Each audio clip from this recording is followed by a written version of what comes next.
Hey, this is Randy, and thanks for checking in with us today. And of course, I always deeply appreciate your support and listening to the show. You know, so many of our listeners are small business owners and entrepreneurs, and maybe you fit into one of those buckets, or maybe you're a seller or a sales leader, and you're looking to transform the way you sell, like to book more meetings and close more deals. Hey, I'd like you to check out one of my favorite sales podcasts I've stumbled across in the last couple of months. It's called Sales Transformation with Colin Mitchell. You can find it on all of your favorite podcast apps. And of course, you can go directly to salestransformation.fm. I really think you're going to enjoy it. It's motivating, challenging, insightful. It can absolutely help you move forward in your sales goals. Go check it out. I'm Randy Rohde, and I'm fascinated with entrepreneurs and small business owners. Plus, I love baseball. Every show, I sit down with a small business owner, and we discuss their running the bases of entrepreneurship. We throw the ball around on strategy, management, execution, and innovation. Plus, a little fun baseball talk. Hey, thanks for joining us today. Settle in, grab your Cracker Jacks, and you know what they say. Play ball. Okay, it is a great day for a ball game, and today's guest is a lover of all things local. And if there was a National Small Business Award for promoting one's local community, I think our guest would certainly be at the top of the podium. As the executive director for the Chamber of Commerce locally here, our guest promoted, celebrated, marketed, worked probably 80 hours plus a week, championing over 600 local businesses. In addition to her day job, she is an entrepreneur herself, co-owner of a cooking school business offering cooking classes for children. She's an author of 5 children's books celebrating local traditions. She is also an award-winning local documentary filmmaker. For 5 years, she co-hosted a local podcast, and she is known for her fun take on almost everything with her YouTube channel videos she makes with friends and family. And when she isn't giving 80 hours a week to the community, she's doing her most favorite job, which is probably hanging with her 2 adorable grandkids, the twins, Mary and John. Welcome to the show, Molly Gebler. Thank you. Oh my gosh, I've been trying to get you behind the mic for months. And I know. I'm here though, but where are the Cracker Jacks? I know. Sorry. Yes, that's a good That's idea. what you Actually, I know. Oh, I did. Probably lure you with food. So listen, our research team dug deep into something, and I can see it, but it can play like, are you serious? This is crazy. They found out that you actually attended clown school. Did you know that was coming? You were like, okay, here's something. Well, they really dug deep. Really dug deep. I think it was Bedford's like park and rec, like, little classes. Okay. And I did. I took clown school and learned how to bend all the balloons, and I ventured out and did a couple parties, but I was more worried about what the parent was thinking while I was doing the party than taking care of the kids. Okay. So I stopped doing it. But my grandma made me a costume, which I think fun. It may still be out there somewhere. I know my mom had it in the closet for a long time. Yes. So you were never caught like crammed with 100 of your best friends in some small little car. You didn't show up. No, I was solo. Hey, Molly's here. I didn't have any clown friends.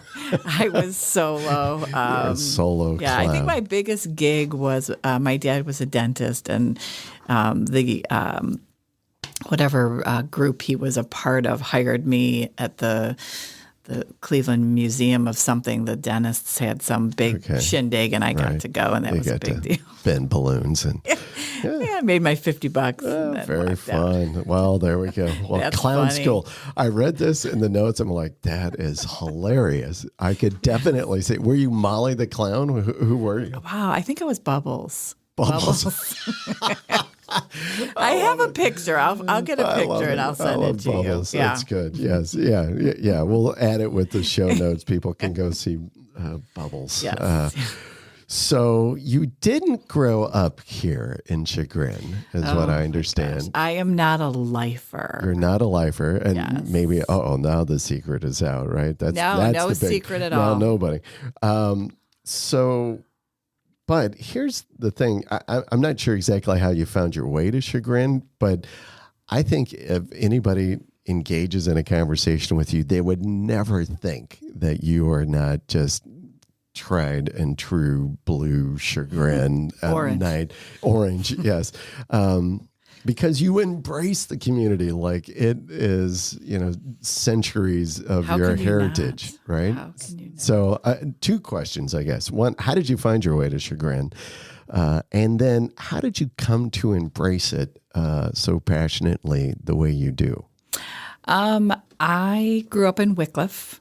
And my dad was the athletic director at Menor High School, and we moved in 1970 to Wycliffe when I was born, and then the day I graduated 8th grade, my father had passed away when I was 4, and then my mom fell in love years later, and my graduation of 8th grade, we packed the car up because my stepdad was from Chagrin. Okay.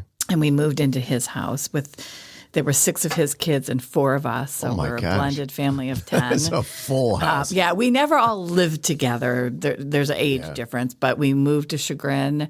I always say we moved to Chagrin so I could meet my husband, which I did, who is a lifer. That word just, it's so funny. It's so funny. So then, so I moved here when I was 15. And then got married later on, obviously, people. And moved back to Wycliffe, bought our house in Wycliffe, which is funny. And then lived there. But your husband is from Chagrin. Yes. So you went from get married, and then go back to Wycliffe. And then I did the same thing to my kids and plucked them out. My daughter had just graduated 8th grade, plucked them out. And you said, hey, we're going back to Chagrin. We moved back to Chagrin for obvious reasons, but mainly for the school system. Right. And that's so. I don't know. I mean, I was in the Chagrin Valley Women's League early. Maybe in my early 20s, I was in that group, and I don't know. My mom was very wise and talked a lot about Chagrin and values, and I don't know where it came from. I will tell you, when I was offered the job at the chamber, I had absolutely no idea what a chamber did. Literally before I went into that interview, I was researching that. And I would say that probably just skyrocketed that passion. I just discovered all these great things about Chagrin and local, and got to meet the owners and the blood, sweat, and tears that they put into their businesses, and just really wanted to fight for them. So yeah. Well, we're going to talk about your experience. That was a long answer for just that one little question. Sorry. Your experience at the chamber, and we're going to explore that a little bit later as well. But I can see how that absolutely injected this, embrace that you have, and how you as well have just become kind of part of the fabric of the community. Has there ever been a time when you felt that you were the outsider? So you used the term lifer or something like that, which I think is kind of a comment. I'm not a lifer as well. We moved here in 2007. My daughter was born here. My son was like 15 months, I think, something like that, when we moved here. We are not the lifers. Now, we feel very embraced and part of the community, but certainly, we know we're not lifers. Have you ever felt like, yeah, I'm still an outsider? Never felt like an outsider, but have been pointed out Yes. that I am an outsider. Yeah. I've never felt like an outsider. This is my home. This is, but when I wrote one of the books, there was a comment online by somebody who obviously, didn't even put their name. Those are my favorite. Didn't even put their name on it. So, such a strong, independent person that is. And said something like, who is she to write books about Chagrin tradition? She's not even from Chagrin or something like that. And that was the only time I was like, are you blanking kidding me? Right. And I have a potty mouth, so I'm going to have to be very careful during this podcast. That's all right. We're not PG, so you can just hang it out there. Are you kidding me? Like, I've been here since I was 15 years old. Right. So, and that's why I joke about the word lifer. Yes. Because it's just. I know it's a ridiculous term. It's all good. And Chagrin is very transient. It really truly really is. There's a lot of businesses that move their people here that then move out. So it's very, very transient. My mom would always joke and she'd say, who's from Chagrin for a long time and who's not just by going to the grocery store. Because some people, they dress up to the nines and they're not from here for a long time. The people that are from here for a long time, they go to Heinen's in their slippers and their pajamas from the night before and get their shit and they get out, right? Whereas, and I'm not God bless anybody who spends time to, but you get my point. That is so funny. So my wife and I went to one of the Cap restaurants. I think that was Saturday night. And I got the picture. Yes, I sent you a picture. Hey, I'm hanging out at your spot. I still have to use it today. Yes. We were walking back because we just live, we're very fortunate. We can just walk into the village. We love it. We were walking back home and we were like, wow, there are so many like cool looking people.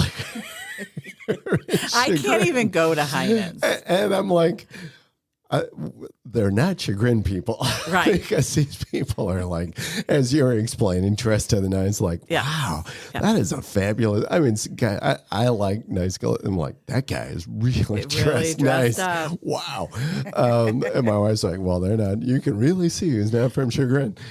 Because I was just wearing like cargo shorts and t-shirt because I think I had just come from outside and my wife's like, hey, let's go to dinner. Let's go get something to eat and a drink or something. I'm like, yeah, it sounds fun. We just walked out. But yeah, Chagrin Falls now is like, and especially on a weekend, I was like, wow, it is a place. Yeah. I joke, like anytime I have to go in to Heinen's, I cringe. Everybody is just, they're such pretty people. I'm like, I'm not kidding you. I was like, nothing that, hey, local people that live in Chagrin, you're beautiful as well. Yes, 100%. But man, other folks that come and visit are like, wow. Yeah. Well, wow. and I when I was saying transient, they live here. Sure. But then they move out. It's just this, phase. So.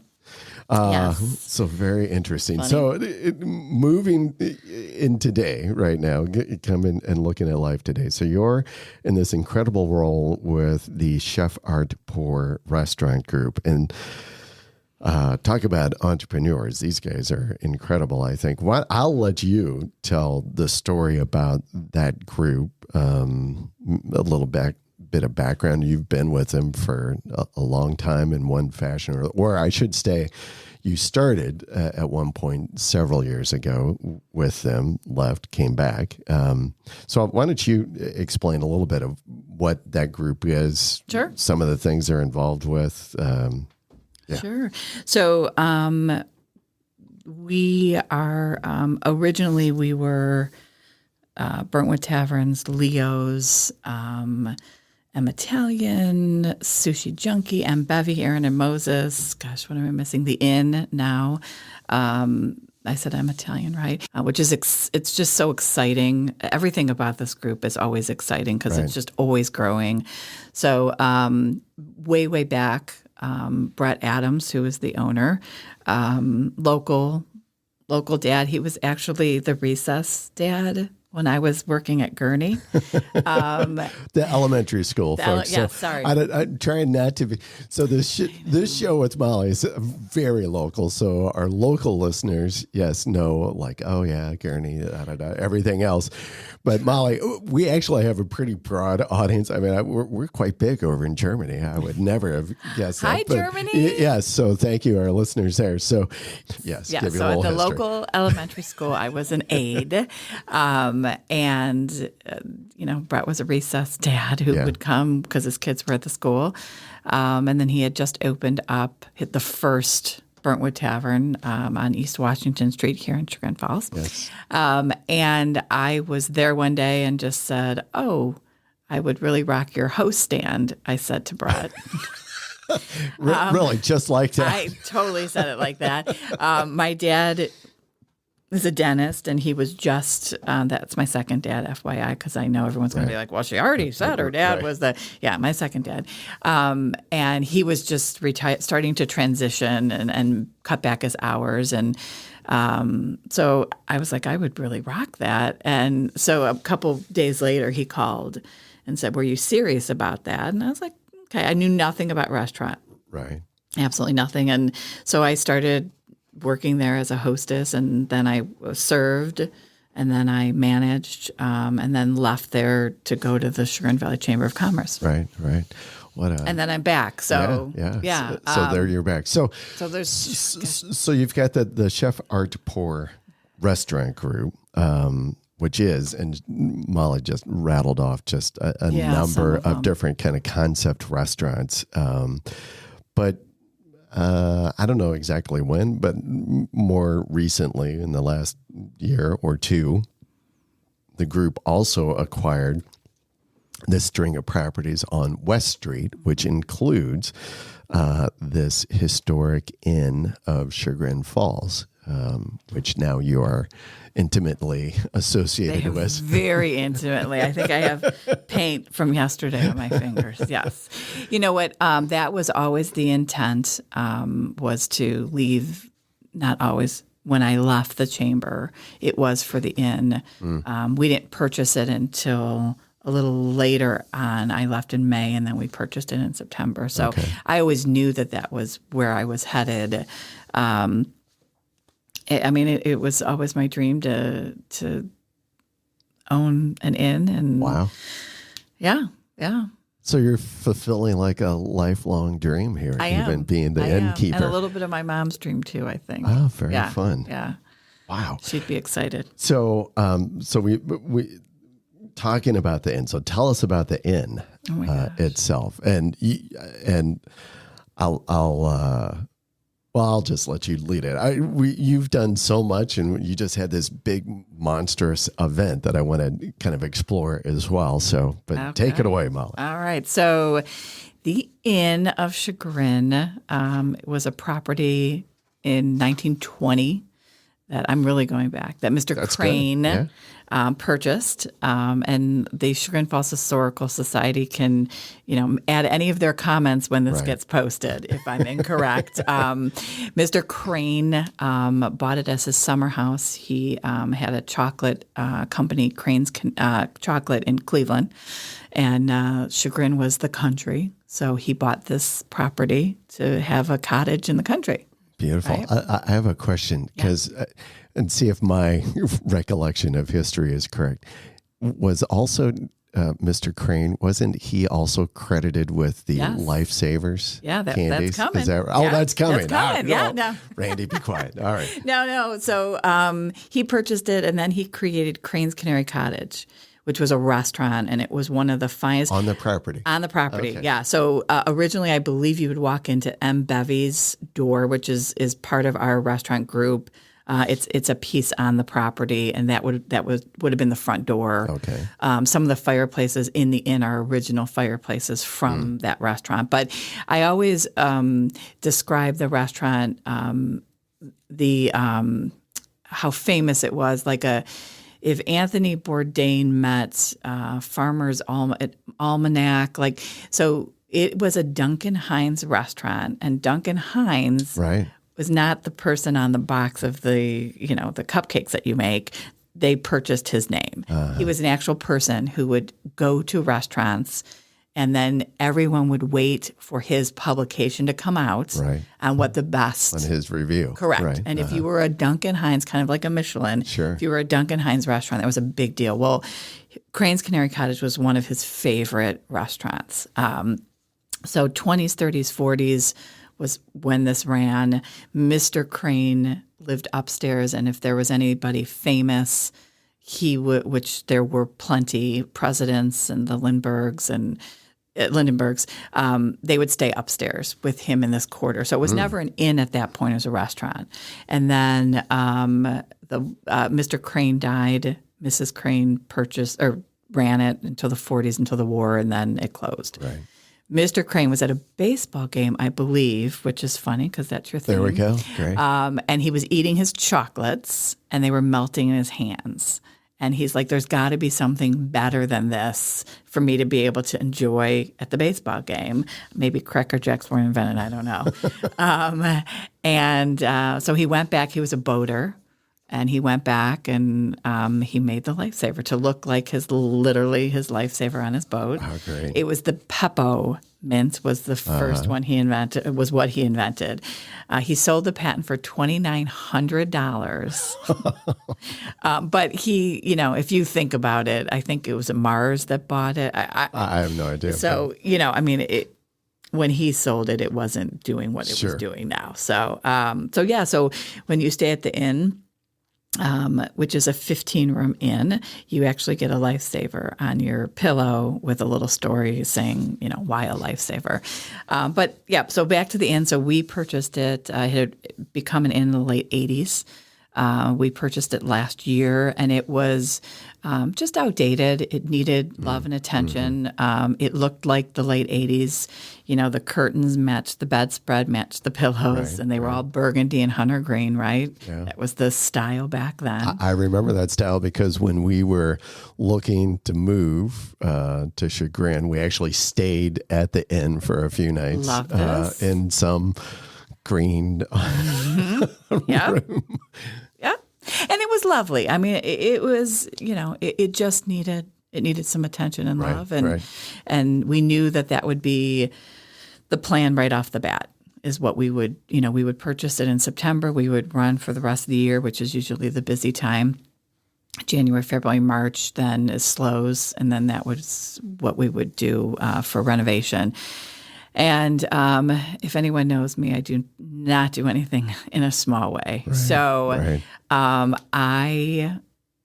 my daughter is an assistant, is Christian Siriano from Project Runway. He's a fashion designer, and she's his assistant. And just one night I was like, he just started getting into interior designing. And I was like, what do you think? And I said, what do you think if I asked Christian if he was interested in redesigning the rooms? And she said, well, here's his email, Mom. That's about as much as I'm going to help you. That's as much as the grease of the wheel as she was giving. Okay, thank you. Child that I birthed. So it's not hard to sell Chagrin. So I sent Christian an email with links and pictures. And, that was like the first phase. I needed to have him say yes before I even talked to Brett, right? I had to get him on board. And he emailed me immediately and said, this is fabulous. Absolutely. Yeah. And so next was the number, right? So I finally got that, and then I went to Brett and pitched it. It always comes down to the number. Which is never the right number, let's be honest. Oh my gosh. And the rest is history. Brett said absolutely, and really Brett is not only my boss, he's absolutely my mentor. He's a brilliant businessman, and I'm not saying that because he writes my paychecks. He truly, truly is. And one of there were many conversations before I left the chamber because I had a nice, cushy job, right? You were, I had worked very, very hard to get where I was. One of the things that I said to Brett was, I want to work under you. There's a lot of people, that work for in an administration for our group, and I want to learn. There's no reason to come. I wanted to learn from him, and so that was kind of one of the stipulations. Is I want you to mentor me. I want to learn from you. So he, let me spread my wings and guided me through this renovation because he's done this 20 some times in the restaurant world, flipped a old restaurant into a new restaurant. And so everybody agreed it was great. And the rest is, I just said it, but history, like it was, we started in March. We had our grand opening in May. We have 3 rooms still left to renovate. We didn't get all 15 just due to supply issues. It was fast and hard and fun and tears and I have to say, Christian Soriano, my gosh, like I just had no idea what to expect, and he just is probably one of the hardest working people I know. Not just in interiors, just in his brand alone. Just again, a very smart businessman. But he just transformed the rooms. Just they're amazing. They're absolutely amazing. I love, when we took over in September, you would come and I would literally, and no disrespect to anybody, but I would literally hold my breath like, what are they going to say when they check out? Like, oh, what are they going to say? Like about the room sure. Now it's just, I embrace it. Like I can't. We have a lot of restaurants that are connected to. We have a restaurant and a cocktail on that are connected to the inn, so we have a lot of traffic. Yes, and I love showing up. People come in, and I was like, oh, let me give you a tour of the inn and come see. So it's amazing. It's amazing, and you can go to innofchagrin.com, and I posted some of the pictures of the new rooms. Right. So. Yes, and we will have. I'm sure you will. A link in the show notes to the inn and several of the properties with a cap. Yeah, and in there. Follow us on social media, which I'm sure you'll do as well, we'll have because those on there. we highlight a room. We're trying every day to do the befores and afters, so you're really going to be able to see the transformation. It's beautiful. Yeah. And then you had this massive party. We did. I don't recall. Now, we have a lot of different celebrations and things in Chagrin, but I don't recall ever having something like what you guys blew out with kind of the celebration of the opening of the inn. We wanted to celebrate West Street and all that the businesses. So, a couple of years ago, a lot of those places were vacant. Yeah. A business had closed, whether it was COVID or before COVID. Right. But I would say 3 out of those 4 busises on that side of the street were all closed. Yeah. So when Brett purchased that side of the street, just a lot of money, a huge investment. And I think it looks amazing. And we just wanted to show it off. Right. And so we kind of talked to all the local businesses on West Street and said, hey, what do you think if we close the street and have a big party? And and we wanted people to go into the places. Right. That's why there was music, but we didn't focus too much on the street. The street was closed for safety. Right. In the future, maybe we'll close the street and have a big sell. But we wanted people in the doors to see what we did. Right. And Christian was there, and he was great. He did book signings and toured the place with some of the people. And, we had a band, and it was just a huge party. And I think it kicked off everything, right? It was great. I mean, it was the place to be seen. I mean, my wife and I went down, we're like, hey, we got to go, go check this out. And it was like, hey. Yeah, I think everybody wanted to, so another celebration we have here in Chagrin is Blossom Time, which we've had for, I think, over 50 years. But maybe even more than that. So don't quote me on that. But, I think we hadn't had that in a couple of years due to COVID. So this was the beginning of just getting out and Chagrin is such a tight knit community, Right. that something like that, we all just want to come out and say hello to everybody. So, and believe me, I have the pictures. We had a selfie machine up. I have all the pictures to prove that everybody had fun. Everybody had fun. It was a fabulous time. Yeah.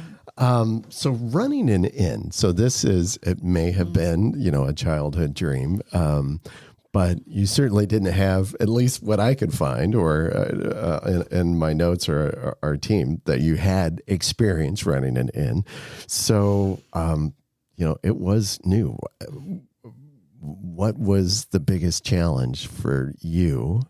Because knowing you embrace things, whether you are the actual owner, you have this entrepreneur spirit, right? I mean, we rolled off all of these other things that you're involved in your life and around various kinds of activities, but you're an entrepreneur. And so as an entrepreneur mindset, where were some of those challenges for you? Everything. Coming new to everything. I knew nothing about it, and that seems to be very common in my life. Mm-hmm. I take a job and I embrace it and I learn it and I do it, and I don't regret and I don't go backwards. Good. So, I made this change and I knew that I was going to have to, embrace it. I would say my biggest,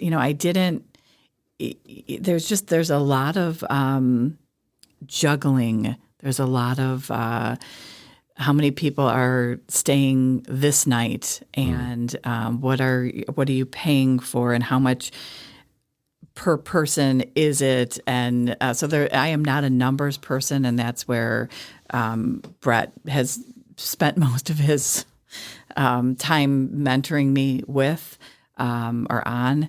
And so that, I think, is the challenge, is the P&Ls. Right.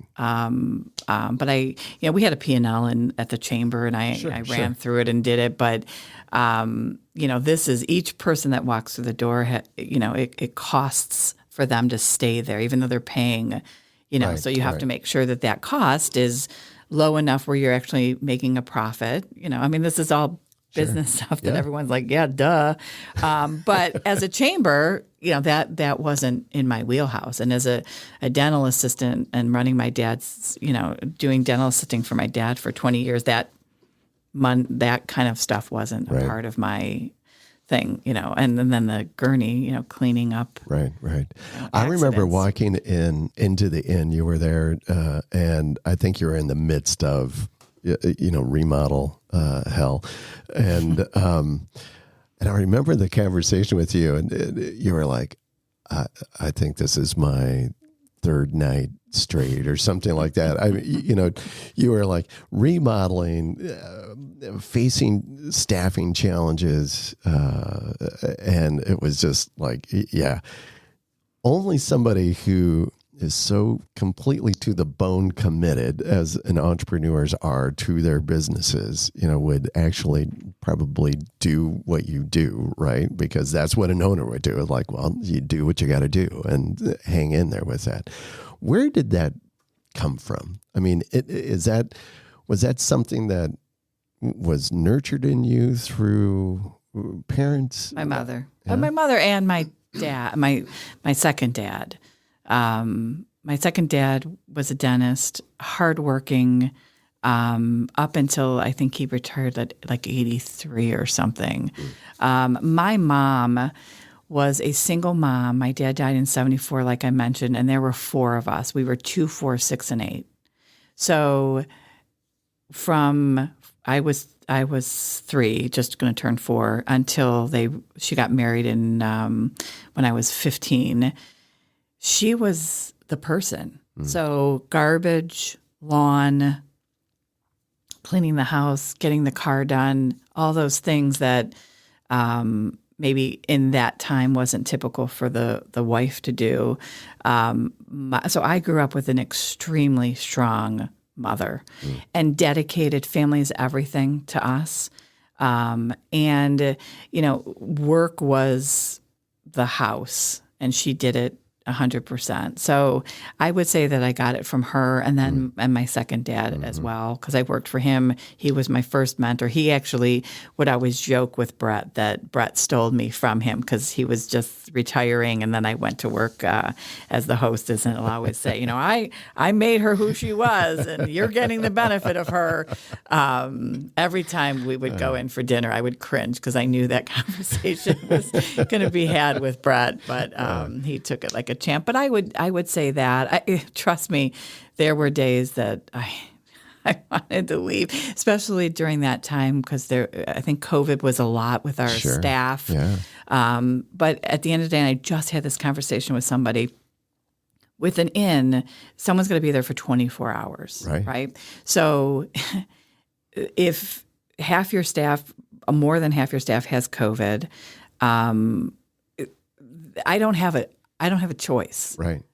Business owners don't have a choice. You got to get it done. Right. So what's the point of whining about it? Just fucking get it done, right? Yes. Just, you got to do it. So, and that's, there's no award for that. It's just common sense.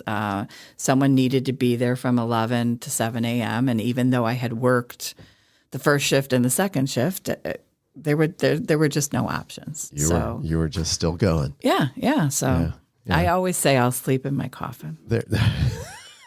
And my dad, I know I mentioned this, died early. My mom died at 73. So I have a lot of their life that I need to live. Right. So I'll pack it all into my life. Well, you're a great example, and such a great person to learn from, I think, in many instances. So, and we're going to talk a little bit about that as well, and what you, I think, have given and what you have taught to other small business owners. We're going to explore your time at the Chamber here in a minute or so.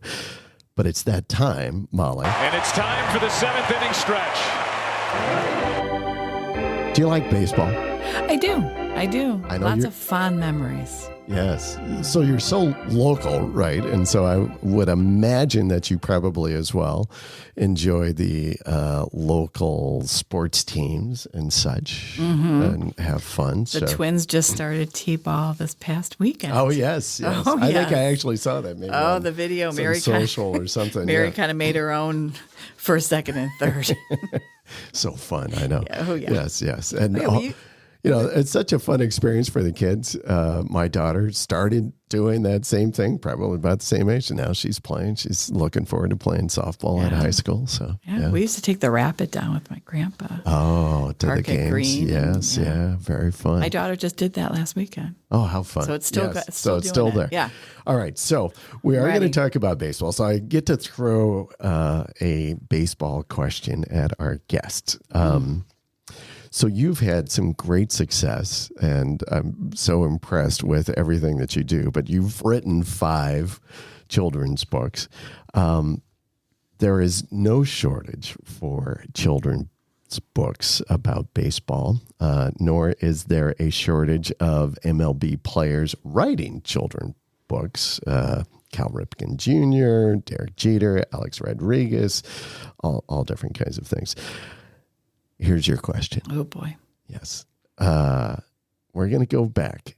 Can you guess the year that the very first children's book that mentioned baseball? Wow.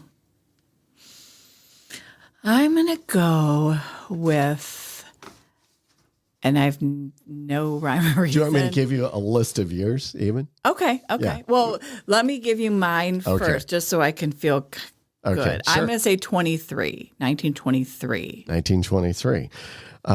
Okay, so here now I'll give you a list of Just choices. so everyone knows, his eyebrows raised high. So I'm way off, or I'm right on. 1892, 1848, or 1744. I'm sorry, I moved that number. 1744. Okay, so way off. I went down, right? Older in the years. Yeah. 1892, 1848, I was gonna say, 1744. well, I'll go with 1848. This is pretty amazing as well. The Little Pretty Pocketbook, 1744. Wow. Yes. Isn't that great? I have to go and check this book out.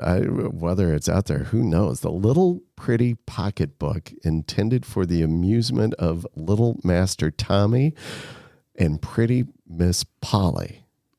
I love this. With 2 letters from Jack the Giant Killer is the title of that book. Wow. That is a long book. How'd that even fit on the editor cover? Did not guide them properly. No, I love those names. Little Master Tommy and Pretty Miss Polly. Uh-huh. Wow. Yeah. Wow. 1744. So interesting. Yeah. So that's that's it. I've got a description of the book, but people can go check it out. I'm going to check it out. The Little Pretty Pocketbook. 1744. So wow, there you that's go. Great. That is great, right? Yeah. Wow. All right. Well, let's get back into it. Play ball. All right. So I mentioned we were going to talk a bit about your experience as the executive director of the chamber, and that is the Chagrin Valley Chamber of Commerce.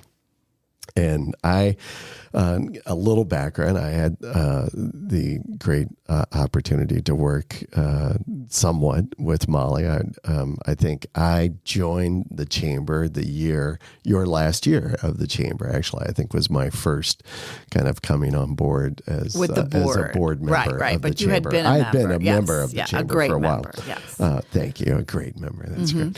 And so I'm still on the board, and I'm off. I remember that call. You were like, I think you either called me or emailed me and said, Randy, I have something I want to ask you. Yep. And I'm like, wow. I know how to pick up. Yeah. And so then I became I became on the executive team of the board, which was great. It's been a great experience.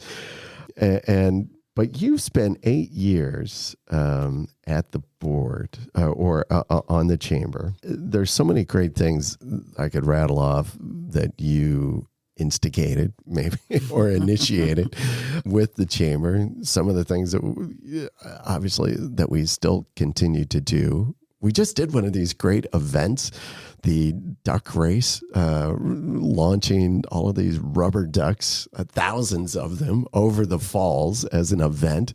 And it was a fundraiser, and so many of the things as well. And I'll let you maybe even expand on this, but so many of the events that we do to raise money really is not to raise money for the chamber organization, but it really is because of what we call the community chest, because the chamber gives back so much as well to the community and nonprofit groups. I don't even know where to begin to ask you questions about the chamber. Go ahead. I can only just say, as a chamber member, I just always thought we have absolutely the best chamber and executive director, because it was and continues to be so vibrant and so engaging and such a benefit, I think, to the members of the chamber. But you really went through some hard times as well, and maybe that's where I'll start, because having to be the executive director of a chamber through a pandemic period where it just crunched and painfully small businesses, and especially in Chagrin, where restaurant groups are so prevalent, where the other small boutique-ish kinds of shops so prevalent. Tell me about because some of the things you did I thought were brilliant, and the way that you encouraged and helped support the businesses. How did you approach the pandemic, I guess, and how did you begin to, I guess, create some of the things that you did? And I'll let you explain even some of the things that you did during that period and that we continue to do. Wow. I mean, we had no idea what was coming. Right. And I remember that day we were supposed to have our annual awards. We had just set up. Yes, I remember our annual awards at the local movie theater, and we had a board meeting that morning and decided that we weren't going to have it. And if you remember, we didn't know what this was, right? It was the flu or, But I knew coming away from that meeting that it was our executive board meeting. And I remember coming away from there because the superintendent at the time was also a member of our board, our executive team. And he shared like, hey, it hasn't been announced yet, but this weekend it is going to be announced that Ohio is going to take steps on essentially shutting down face-to-face instruction, and we're going to make an announcement. I remember walking away from that meeting going, holy shit, this is real. Real. And, I started internalizing, like, what are we going to do? Right. Meaning my agency. And knowing you, you just embrace and take everything on. And knowing you in that role, you are like, these are my businesses. This is my community. They were my babies. I mean, we had at that time, I don't even remember how many members we had, but 600 plus, somewhere around. Some are better than others as far as involvement. Sure. So, but, I first one was that, when this virtual world started coming, I knew that a lot of our members were small businesses that didn't have a virtual world, especially the shops. They didn't have online shopping. Right. So touching base with them and figuring out how we could support them, how they can stay open. We ended up doing, we brought the shops to and a lot of them didn't know anything about doing it. So we would go in, spend 1 hour after hours and kind of like did a QVC show. And we just sold their products on Facebook. That was super, super fun and very, very successful. We would walk out and do $1,000 a night with, I think we ended up, our total was like $23,000 in a 2-week span. Yeah. Doing those live shots. I thought that was brilliant. And then we delivered it. Yeah. People didn't want to even leave their houses. So we delivered it if it was local. It's so funny because people talk about was it banana bread? That was like the big thing during COVID where people made a banana bread and it was like a big deal. It was on TikTok. I didn't get any of that. So. I was like, well, what do you mean? I have no time to make a banana bread. I'm freaking saving businesses here.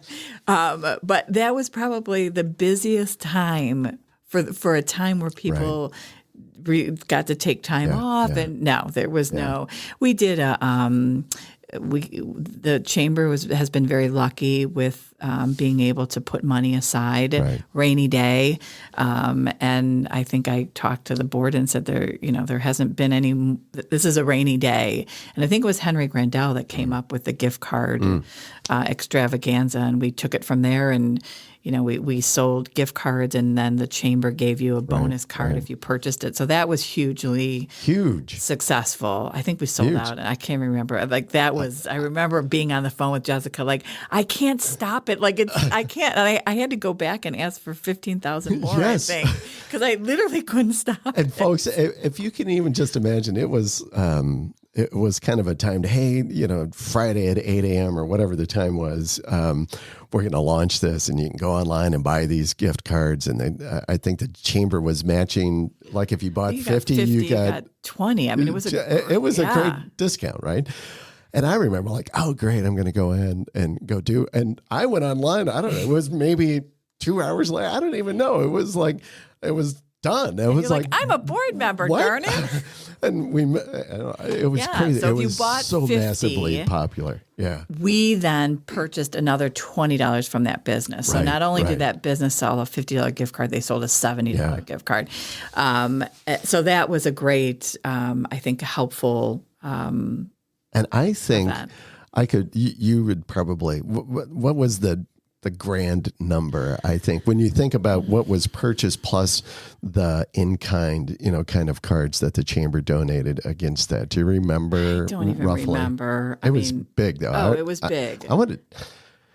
I thought it was like something like $90,000 I think it was or somewhere something around like in that. there. And the best part about that is, I know with our restaurants, nobody goes and spends $20. No. So that $20 gift card that you got, and then we specifically made sure that we told the shops and anybody that we want a $50 and we want a $20. Because we want that 20 to become a 50 or 100 or whatever. So, but then we did things like we did Name That Tune virtually, which was super fun. And again, just an opportunity for our members to continue to stay together. Right. That annual awards ended up being at a drive-in instead of a theater. Another brilliant idea. Oh, that was so much fun. Yes. And we had fireworks. And so we took that and everyone got to stay safe, but you know what's great about that as well? Because I could take, like my kids wanted to go. Yeah. And so we went with a carload. Like, hey, we brought my kids, some of their friends. It was like drive-in to the drive-in. And it was kind of fun. And I think that year was the guy with the gangster to kill an Irishman. Yes, To Kill an Irishman. Yeah, and Rick so Corello. It was the movie that you showed. I mean, it was like, that was a great night, but I thought, how brilliant, because you got to do outside, but how do we keep this energy still flowing? And that was a great idea. And that was, through all these things, moving into my new role, I wanted to make sure that I had the ability to use that part of my creativity at the inn. So, and I did right off the bat. We did the Christmas room at the inn. So it's, I've got a lot more up there that I need to get out. Well, I just know, and I've told people this a number of times, is that our current executive director is doing a fabulous job. Mm-hmm. This is Jessica. She, has just done terrific. But I would say at that time, if you look through our course of history of civilization, right, you can identify here's critical time of points in history. World War II and the recessions or whatever those instances were of like cataclysmic events, so to speak. You can always as well identify people as being like the right person at that time to guide through those events, however that happened, Providence, whatever. I always think, man, Molly was the right person that we needed as a director of our chamber and guiding the chamber at that time, because I don't know that nobody that I know could have created and maintained, I think, kind of the energy, the passion, the commitment that you did during that time. And you probably saved, countless number of businesses through that energy. I loved every second of that job, every second of it. Yeah. It was very, very hard to leave. It was a big decision for me. Yeah. I think one of the best things that would definitely be the We Salute Our First Responders week. That we started that with Bob and Joe Royer, and all we did was our chamber members would bring a meal. Our chamber services 13 communities, and so we fed them for a week, fire and police. You should have seen that spreadsheet. It was a spreadsheet. So I think that one is one of my proudest moments. And the drive-in, that was one of the ones that I was like, this is a good feather, feather in my cap. A great event. In thinking about the chamber, what would you tell small business owners about making the most out of their chamber membership? First of all, join. Right. I mean, I find it amazing that people don't join their local chamber. Why wouldn't you want to, have somebody on your side and work for you, and utilize it then? You get your membership. I think that was the hardest thing. Somebody would call and say they weren't rejoining because it didn't do anything for them. And we would look back at their history and they didn't go to any events. They didn't do anything. And, right. Just because you write a check doesn't mean that the responsibility is totally on whatever group it is that you join. You've got to do your part, which usually means a lot of fun. Going to events and socializing. And something I do tell, or used to tell, or I still tell, send the right person. So if you're a business with multiple people, everyone has their talent, right? Some are good behind the computer. Right. That's their talent. Some are good marketing your business and bragging and talking about your business, and some are not. Right. Send the right person that is selling your business. I think that is a key, especially in these. There's already that stigma on these gatherings, right? Like, I got to go hear Joe again. Joe's going to talk all about his business, and he's going to give me my 7th card that he's, so make sure you're not sending Joe. Make sure you're sending that right person to promote and sell your business, whether it's, some owners are not that right person. So find the right person. Right. And I think that's extremely important, so that person is, and let me tell you something else. Now that I'm not the director, I can say it. Here's another tip, folks. Yeah, see, this is the unspoken. Exactly. That book is coming. That you've always wanted to give but couldn't. Now you can let it go. Eat before you go. All right? Don't stand in front of the food table and have your dinner, okay? Because nobody likes that. Nobody likes it. There just were people that we just I'm so knew. bad. You were not one of them. I have at times been that person though. It was, the unless it's a dinner, if it's just a couple things out, and you as the director and the assistant, you're like, oh my gosh, there's this many people and I need this many pieces of pizza, and they're going to have 2. Meanwhile, you're watching Joe, and Joe is on his 5th piece of pizza. It's just like common sense. So yeah, those are my tips. Good advice. But you have to do the work. Yeah. You have to do, and it's not hard work. Let's be honest. Yeah. And that's probably the best advice right there is you have to do the work and don't expect that it's just going to flow out at you because you're a member now. And go visit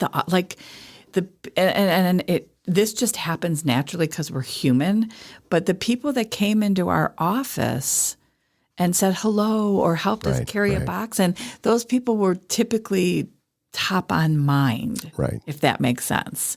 Not that we did that on purpose, but it's just common sense. Right. So go visit them and bring them a cookie. Yeah. Mike Butler every week would bring us treats. That guy is the best.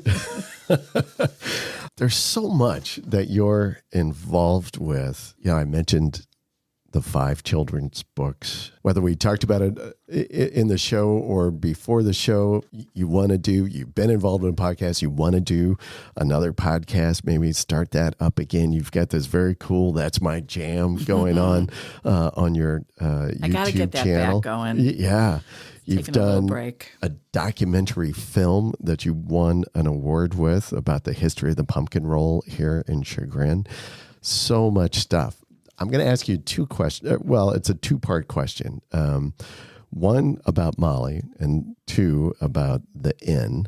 What is around the corner? What's around the corner for Molly? You do so much. You're so creative, right? What do you see around the corner for Molly? Vacation. That's the best. Brett keeps saying you need to take a vacation, and I keep saying I know, I can't. I don't know. What's around the corner? I think I want to. For me, I want to get to a place where there's a balance at the inn with the staff, so that I can, start adding on those. And if anyone knows me, saying what's around the corner for Molly and what's around the corner for Inn. It's the same. I know. I'm not even sure why I tried to make the distinction. There's no Come on, separation. yes. And that's, that's how it has always been, and that's the curse maybe, and the benefit of really, really embracing what you're doing. Right. You become that entity. Yes. So, but I would say, always with Molly, it's my babies, my twins, and being a part of their every second of every life. We do a cooking show with them online, which is super fun. And as far as the Inn, I would love to get it to a place where I can start adding those amenities and doing those extra things. I want to do a Sunday morning breakfast where I literally just have the griddle out in the library and I'm flipping, jacks and having, a happy hour, a champagne happy hour. And so being able to start adding those little moments into. I like those. Yeah, that would be what my focus would be next for the Inn, is just kind of adding and packages and, have a dinner at M Italian and, come back to the Inn for, a champagne and strawberries in your room or something like that. So that would be just starting to create that vision is next on the Inn list. Yeah. Yeah. I love it. And making it ideas. known, like Christian obviously has helped us, get it out there more than just locally. How do we get it out there so that people in Germany, friends, come stay visit. at the Inn. Yes, come to Ohio. What's great about the Inn, though, and Randy, you know this, is you literally park your car. Yes. Which we have 12 spots, folks, which is a big deal in Chagrin Falls. That is. You park your car and you never have to get back in your car until you leave. So you can have theater, shopping, dinners, drinks, fun, all in a walking distance. And then you can go to Randy's house since he said you could walk there. But it's like, how cool is that? You know, you don't have to get in your car. That's so great. So that is a great. Well, I look forward to seeing all of the fun stuff that you're going to do at the Inn and what's around the corner. We are coming into the show here, bottom of the ninth. This is where I get to ask our guests, what advice do you have for rookies in the game, meaning those starting out in business or who already have their business and are looking for some guidance? What kind of advice do you have? I would say don't be afraid to reinvent yourself, which leads to fake it till you make it, which is a very famous quote from a zillion people, but it's so true. Listen, which is a hard one for me, but, listen, surround yourself with people that are smarter than you, and then trust your gut. That's a huge one for me. I mean, and I know it's so simple, and people are like, literally your belly will tell you if what you're doing is right or wrong. It honestly will. And I am not in tune with myself. I don't yoga. I don't meditate. Believe me, if you listen to our podcast with Alex, he tried his hardest to get me to meditate. I'm very ADD. There is a lot self-diagnosed.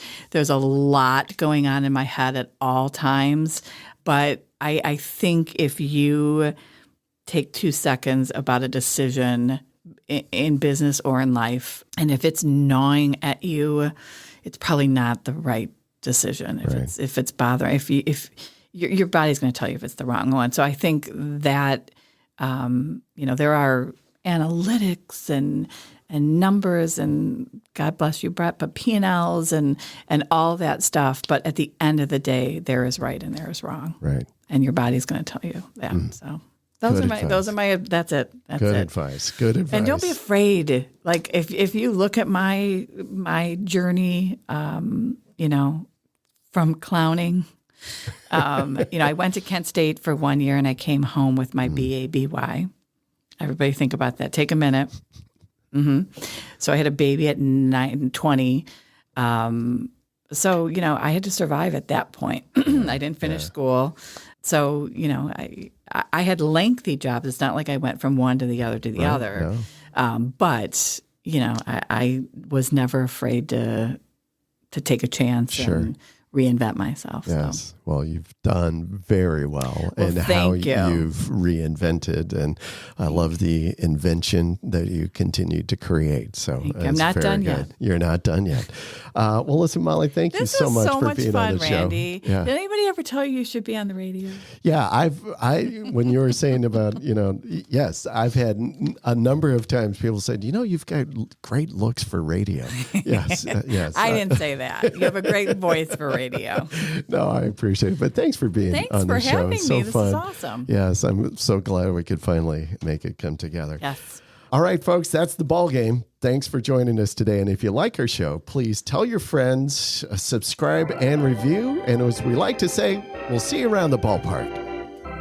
Running the Bases with Small Businesses is brought to you by 38 Digital Market, a digital marketing agency committed to client growth with lead generation, higher conversions, and increased sales. Connect with us today at 38digitalmarket.com.